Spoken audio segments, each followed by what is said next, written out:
ಈ ವಿಡಿಯೋ ತನ್ನ ಲೈಫಲ್ಲಿ ಸ್ಟಕ್ ಆಗಿದ್ದೀನಿ ಅನ್ನೋ ಫೀಲಿಂಗ್ ಇಟ್ಕೊಂಡಿರೋರಿಗೆ, ತನ್ನನ್ನು ತಾನು ಇಗ್ನೋರ್ ಮಾಡ್ತಾಯಿದ್ದೀನಿ ಅಂತ ತಿಳ್ಕೊಂಡಿರೋರಿಗೆ, ಮತ್ತು ತುಂಬ ಸಲ ತನ್ನ ಲೈಫಲ್ಲಿ ಫೇಲ್ ಆಗಿದ್ದೀನಿ ಅನ್ನೋ ಒಂದು ಅಭಿಪ್ರಾಯನ ಇಟ್ಕೊಂಡಿರೋರಿಗೆ, ಪದೇ ಪದೇ ಪ್ರಯತ್ನವನ್ನು ಮಾಡ್ತಾನೇ ಇದ್ದೀನಿ ಅಂತ ಅಂದ್ಕೊಂಡಿರೋರಿಗೆ ನೆನ್ಪಿಟ್ಕೊಳ್ಳಿ, ನಿಮ್ಮ ಸ್ಟ್ರಗಲ್ಲು ನಿಮ್ಮ ಎಂಡಿಂಗ್ ಅಲ್ಲ.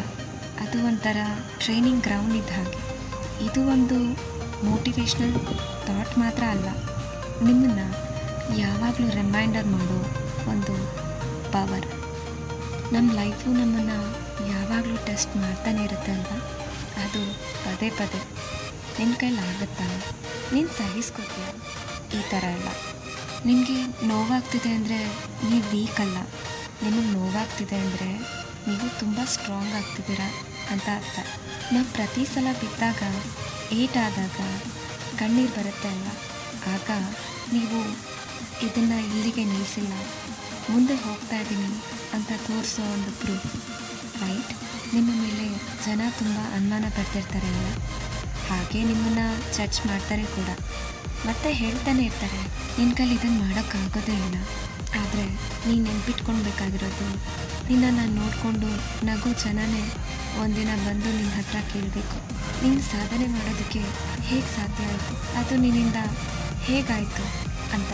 ಅದು ಸಾಧ್ಯ ಆಗೋದು ನೀನು ನಿನ್ನಲ್ಲಿ ನಂಬಿಕೆ ಇಟ್ಟಾಗ ಮಾತ್ರ. ಆ ಜಗತ್ತು ಕೂಡ ನಿನ್ನ ಶಕ್ತಿ ಮುಂದೆ ಮಣಿಯುತ್ತೆ ವಿನ ನಿನಗೆ ಚಾಲೆಂಜ್ ಮಾಡಲ್ಲ. ಅಷ್ಟು ಪವರ್ ಇದೆ ನಮ್ಮ ನಂಬಿಕೆ. ನಮ್ಮ ಕನಸನ್ನು ಯಾವಾಗಲೂ ಎಕ್ಸ್ಪ್ಲೈನ್ ಮಾಡಬಾರ್ದು, ಆ ರಿಸಲ್ಟನ್ನು ತೋರಿಸ್ಬೇಕು.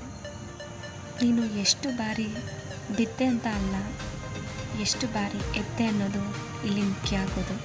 ಇಡೀ ಲೋಕ ತಲೆ ಬಾಗೋದು ಯಾರು ತನ್ನನ್ನು ತಾನು ರೆಫ್ಯೂಸ್ ಮಾಡಿಕೊಂಡು ಸ್ಟೇ ಡೌನ್ ಆಗಿರ್ತಾರೋ ಅವ್ರಿಗೆ ಮಾತ್ರ. ನಮ್ಮ ಹೆಜ್ಜೆಗಳು ಕೂಡ ತುಂಬ ಚಿಕ್ಕದಾಗಿದ್ರು, ಅದು ಮುಂದಕ್ಕೆ ಹೋಗ್ತಾ ಇದ್ರೆ ಮಾತ್ರ ಅದಕ್ಕೆ ಪವರ್ ಬರೋಕ್ಕೆ ಸಾಧ್ಯ. ಭಯ ಆಗುತ್ತೆ ನಿಜ, ಆದರೆ ಆ ಭಯದಿಂದ ನಾವು ಸ್ಟಾಪ್ ಆಗಬಾರ್ದು. ನಿಮಗೆ ಲೈಫಲ್ಲಿ ರಿಗ್ರೆಟ್ ಅನ್ನೋದು ಯಾವಾಗಲೂ ಇರುತ್ತೆ, ಅದಕ್ಕೋಸ್ಕರ ನೀವು ಆಯ್ಕೆ ಮಾಡೋದನ್ನು ಕಲಿಬೇಕು. ಕಂಫರ್ಟ್ ಝೋನ್ಗಿಂತ ಹೆಚ್ಚಾಗಿ ನಿಮ್ಮ ನೋವನ್ನು ಚೂಸ್ ಮಾಡಿ ಅಂತ ಹೇಳೋದಕ್ಕೆ ಇಷ್ಟಪಡ್ತೀನಿ. ಶಿಸ್ತಿದ್ದಾಗ ಮಾತ್ರ ನಮ್ಮ ಭಯನೂ ಕೂಡ ಎಕ್ಸ್ಕ್ಯೂಸ್ ಥರ ನಮ್ಮನ್ನು ಬಿಟ್ಟು ಓಡಿ ಹೋಗುತ್ತೆ. ಇಲ್ಲಿಗೆ ನೀನು ಬದುಕೋದಕ್ಕೆ ಬಂದಿಲ್ಲ, ಗೆಲ್ಲೋದಕ್ಕೆ ಬಂದಿದೆಯಾ ಅನ್ನೋದನ್ನು ನೆನ್ಪಿಟ್ಕೋಬೇಕು.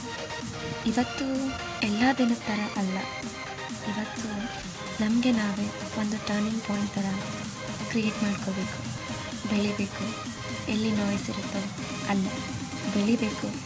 ನಮ್ಮನ್ನು ನಾವು ನೋಡ್ಕೊಂಡಿರೋ ಆ ಪಾಸ್ಟಲ್ಲಿ ಬೆಳಿಬೇಕು, ನಮ್ಮ ಲಿಮಿಟ್ಸ್ಗಿಂತ ಜಾಸ್ತಿ. ಈ ಒಂದು ಸ್ಟೋರಿ ಒಂದು ದಿನದಲ್ಲಿ ಮುಕ್ತಾಯ ಆಗಲ್ಲ. ನಾವು ಹೋರಾಡಿ ಗೆದ್ದಾಗ ಮಾತ್ರ ಈ ಜಗತ್ತು ನಮ್ಮ ಕತೆ ಮಾತಾಡುತ್ತೆ ಅನ್ನೋದನ್ನು ನೆನ್ಪಿಟ್ಕೋಬೇಕು. ಸೊ ಎದ್ದು ಹೋರಾಟ ಮಾಡಿ ಯಾವಾಗಲೂ ಜಯವನ್ನು ಪಡ್ಕೋತಾನೆ ಇರಬೇಕು. ಕೊನೆಯದಾಗಿ ಒಂದು ಮಾತು, ಎಲ್ಲಿ ನಾಯ್ಸ್ ಇರುತ್ತೋ ಅಲ್ಲಿ ರೈಸ್ ಆಗಿ. ನಿಮ್ಮ ಪಾಸ್ಟಲ್ಲಿ ಏನಾದರೂ ಆಗಿರ್ಬೋದು, ಕುಗ್ಗದೇನೆ ನೀವು ಮುಂದಕ್ಕೆ ಹೋಗ್ತಾ ರೈಸ್ ಮಾಡ್ತಾ ಎದ್ದು ಹೋರಾಡ್ತಾನೆ ಇರಿ. ನಿಮ್ಮ ಲಿಮಿಟ್ಸ್ಗೆ ತಲೆ ಕೆಡಿಸ್ಕೊಳ್ದೆ ಮುಂದೆ ಸಾಗ್ತಾನೆ ಇರಬೇಕು. ಇದೆಲ್ಲ ಆಗೋದು ಒಂದಿನ ಅಲ್ಲ, ಗೊತ್ತಿದೆ, ಆದರೆ ಒಂದಲ್ಲ ಒಂದಿನ ಇದು ಆಗೇ ಆಗುತ್ತೆ, ರೈಟ್? ಒಂದಿನ ನೀನು ಹೋರಾಡಿ ಗೆದ್ದಾಗ ಮಾತ್ರ ಇಡೀ ಜಗತ್ತು ನಿನ್ನ ಕತೆನ ಮಾತಾಡುತ್ತೆ ಅನ್ನೋದನ್ನು ಯಾವಾಗಲೂ ನೆನ್ಪಿಟ್ಕೊಳ್ಳಿ. ನೀವು ನಿಮ್ಮನ್ನು ಸ್ಟ್ರಾಂಗ್ ಮಾಡ್ಕೊಳ್ಳಿ ಅಂತ ಹೇಳ್ತಾ ನಾನು ನಿಮಗೊಂದು ಮಾತನ್ನು ಮುಗಿಸ್ತಾ ಇದ್ದೀನಿ. Bye guys.